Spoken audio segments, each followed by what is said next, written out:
Hi, how's it going? Good, I hope. Hope you're having a lovely Sunday. I had a few thoughts that I wanted to share with you. Um, a little while ago, I was discussing with someone on Elvis Presley on what religion he belonged to because I know he sang in a church before. And then baptism came up. And it reminded me of my dad's mother, my grandma, who was an American Baptist. Now, there is no such church called that anymore. And I was going through some papers right after that to get rid of, and I found something that I had jotted down out of a book, and I don't know which one it was, but I know who wrote this. And he was an American Baptist himself. And actually, he is proof that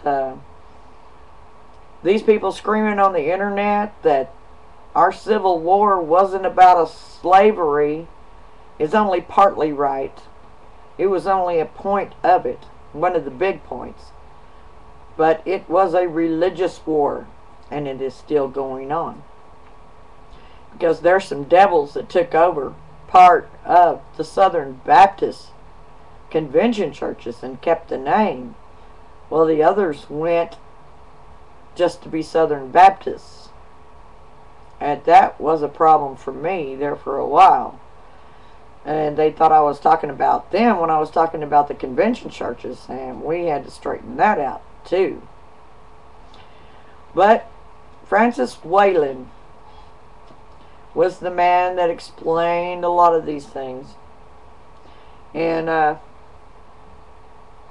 think you ought to read about it, and you will find out more about what went on in that Civil War than they are telling, and they don't want you to know. This is what I jotted down on a piece of paper from what he wrote, because it seemed really important to me. I want to share it with you. And I put a couple of links down here so you can go and see who he is for yourselves and what he has written. He was a very good man. He was an American, a true American. And I'm telling you, there are some that's not very true at all in here today.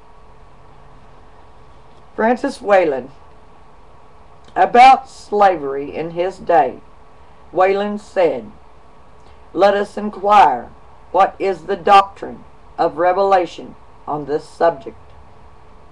He then proceeds to demonstrate how slavery violates the commandment to love one's neighbor and Jesus' command to treat others as you would have them treat you. Thus, the moral precepts of the Bible are diametrically opposed to slavery. Also, God in Scripture has imposed obligations upon man which are inconsistent with domestic slavery.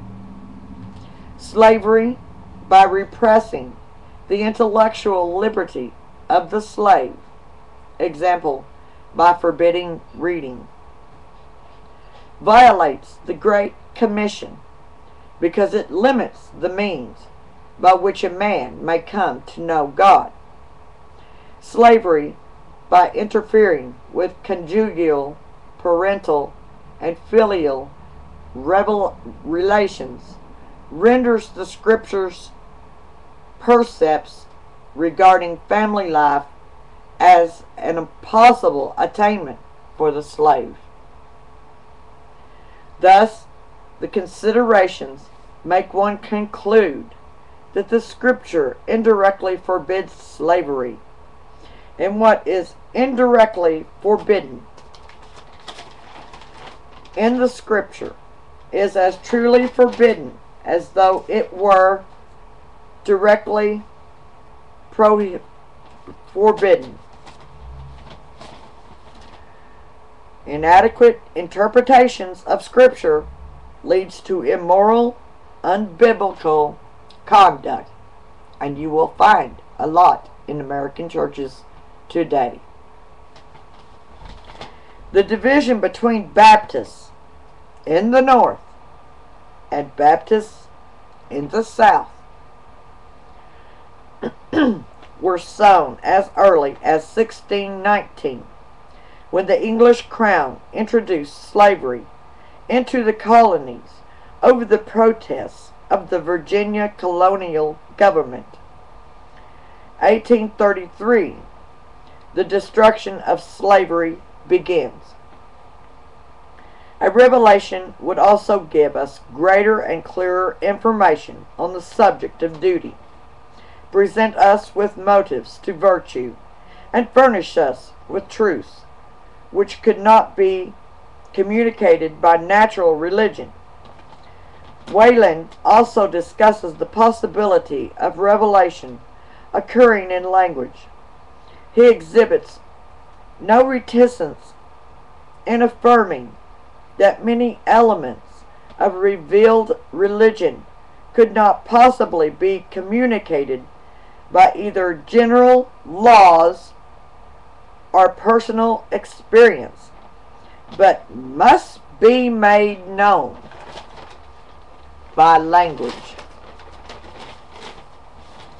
The doctrine of the resurrection, of a universal and impartial judgment of the atonement, and of the way in which a man benefits from the atonement, are all of a great practical importance, and yet all of them being of the nature of facts, they could be made known to man in no other way than by language. And that is very true. And that is how I think they pervert and warp words and meanings, not only in churches like the Southern Baptist Convention, who are not American Baptists, but the politicians they support, which are the Republicans who work for the descendants of the slave owners. They intend to change their names, which helps people to hide, go AKA with another name, in any kind of breaking of law. So they're thinking about changing their name to something with commission in it. Let's have some of our American kind of Baptists go in and investigate and see what their commission really is. I love truth. I just love it. Blessings to all my brothers and sisters who are honest and truth-telling. And I hope you have a beautiful week and night or day wherever you are. Later.